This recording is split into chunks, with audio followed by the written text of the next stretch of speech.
Good morning. Well, it came as an unexpected bombshell announcement that accused rapist and killer Stephan Sterns is expected to change his not guilty plea in order to avoid going to trial in both of his cases.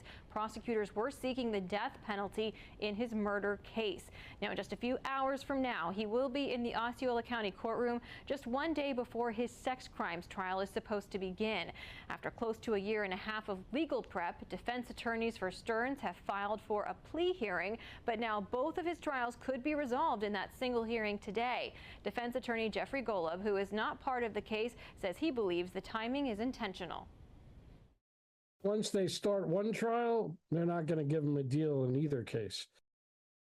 Prosecutors say for years, Sterns repeatedly sexually abused Maddie Soto before eventually killing her and dumping her body in a rural part of Osceola County. Maddie was his girlfriend's daughter. She was 13 years old. During the investigation, Sterns reportedly told law enforcement he had dropped Maddie off near Hunters Creek Middle School, but video from multiple surveillance cameras proved that to be a lie. Investigators say they also found sexually explicit photos of Maddie on Sterns' phone, despite the fact that they say he tried to wipe the device before turning it over. Sterns is charged with 60 counts of sexual abuse, and he is the sole person charged with Maddie's murder. If convicted at trial, he could face the death penalty, but again, that all hinges on today's plea hearing, which begins at 1:30 this afternoon. And we will have coverage of that coming up here on Fox Local. Joining me live now is José Rivas, a defense attorney who often shares his expertise and perspective with us, not affiliated with this case, but we have talked to him about a number of aspects in this case before. And Jose, we appreciate you joining us this morning here on Fox 35 News Plus. Thank you for having me. Jose, first I want to get your reaction to this. I mean, obviously two separate cases against him, and just kind of give me your reaction to hearing that that there's a plea deal now expected for him to plead guilty today. Well, I think we saw this coming, and sometimes, it's no surprise, right? The offer, I'm sure, on this case was, the death penalty, or the prosecution was seeking a death penalty. Sometimes we go to trial when there's nothing to lose. In this particular case, the idea is let's save the family the experience of having to go through the testimonies and having to testify in court in hopes of getting a better resolution. In this case, would be a lesser sentence, most likely like life in jail the rest of his life, and not the death penalty. And that's what they're trying to see.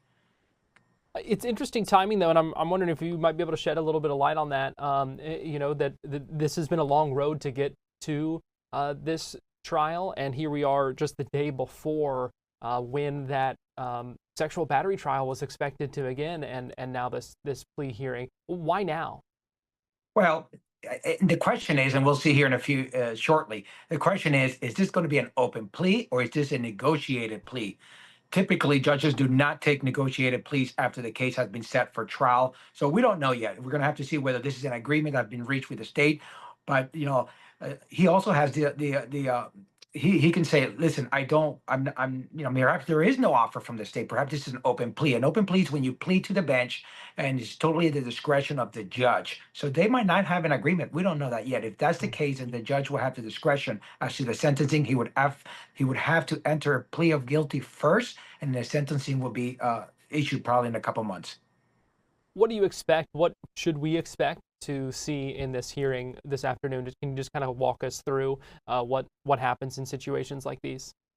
Well, it's going to be two options. Option number one is there is a negotiated plea, meaning that the state has agreed with the defense that he wants to enter a plea.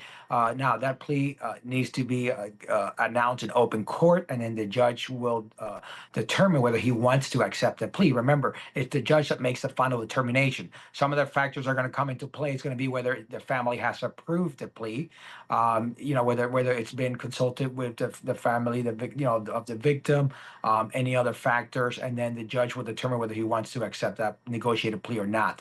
Option number two is that there is no negotiated plea, and that simply he can enter what we call an open plea. An open plea just means primarily that you're at the discretion of the court. You don't like the state's offer, but you don't want to go to trial, and therefore you just want to do an open plea. You're going to plead guilty and then let the judge sentence you. It seems like he's facing 60 counts in this sexual battery trial that was again set to begin tomorrow. And we know that they had fought to exclude a lot of the evidence from that was apparently found on his phone and computers, and that motion failed. So when you hear this at this point, that he's expected to enter a plea, is that because it just kind of coming to the realization that maybe the evidence is way too much to bear? I don't have a shot if I go to trial tomorrow. Well, not necessarily. Again, the idea is you have to do these motions. Sometimes, like in this type of case, it scores so much prison time or life that there's nothing to lose. You might as well keep going forward and hope that the state will buckle down later and say, "Listen, we're going to give you a better deal." But the issue you make all these motions is because you don't want it set up for failure later for appellate reasons. If as a defense attorney, if you don't challenge all the evidence, then the defendant, after he's sentenced, come back and appeal and said, "Hey, the attorney did not, do his job, in effective assistance of counsel," is what it is primarily. That's why you see so many cases on appeal. So you want to cover all your grounds. You want to object to all the evidence. And at that point later, you make a decision whether you're going to go to trial or you're going to take a plea deal or you're going to do an open plea. I know we don't know at this point whether it's open plea or a negotiated plea. If it is a negotiated plea, is that something that prosecutors would consult with family members at all about when it comes to the family of Maddie Soto, or is it, as far as seeing whether they would want to see an offer kind of made, or is there no kind of input on that? Just how does that process work? No, absolutely. By Marcy's law, the victim must be made aware of all negotiations, has the right to participate and give the input. So two of the questions that you'll see the judge asking today is, has this offer been consulted with the victim family? Have they approved it? And secondly, do they want to be heard? Usually they can come in and do what we call a victim impact statement. Sometimes they'll write a letter and the prosecution would just read it. But that's something that's going to be later on for the sentencing stage. What's going to happen today, if it's a negotiated plea, he would enter the defendant will enter the plea either no contest or guilty, and then at that point they're going to order what we call a pre-PSI, pre-sentencing investigation, which is primarily just get a report from his whole history, and that usually takes a couple months to do, and then the judge will come back and then sentence him. At that point, the victim has the right to come in and give any kind of impact statements. Do you think this would be the right move for Stephan Sterns if he does plead guilty and that takes that death penalty off the table? Again, I have not seen the evidence, but based on what we've seen from the results and denying the motions to suppress and whatnot, it's again, sometimes you go to trial when there's nothing to lose. And here it could be a difference between a death sentence or life in prison. I don't think maybe perhaps there'll be an offer negotiated something less. Even if he were to get 40, 50 years, it's still a life sentence, so to speak. All right. Jose, just kind of bottom line for us, what we should be watching for in this hearing this afternoon.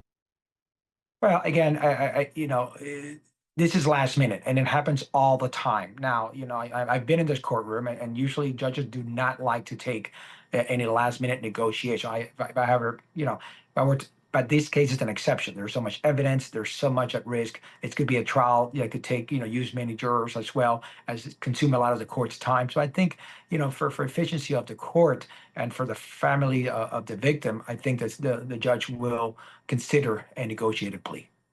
What kind of does a judge consider? What are some of those factors that maybe they kind of look at when hearing something like this? Well, obviously, we look at what we call the score sheet. All cases or all charges score, X amount of time. I'm not sure what his score sheet is, but if he's looking, a maximum the death penalty, obviously he scores substantial amount, especially with his age of time in prison. So that's something that they're going to look at. So the judge is not going to consider if he scores, life in prison. He's not going to consider a 10-year offer, so to speak. That's something that he's not going to accept. Judges have the discretion to go below what we call the score sheet or the guidelines of the sentencing. And there has to be reason to go underneath those guidelines. I don't think this is going to be one of those cases. I think there's going to be a reason where, there's perhaps a proposition, if there is one, perhaps life in prison versus a death penalty.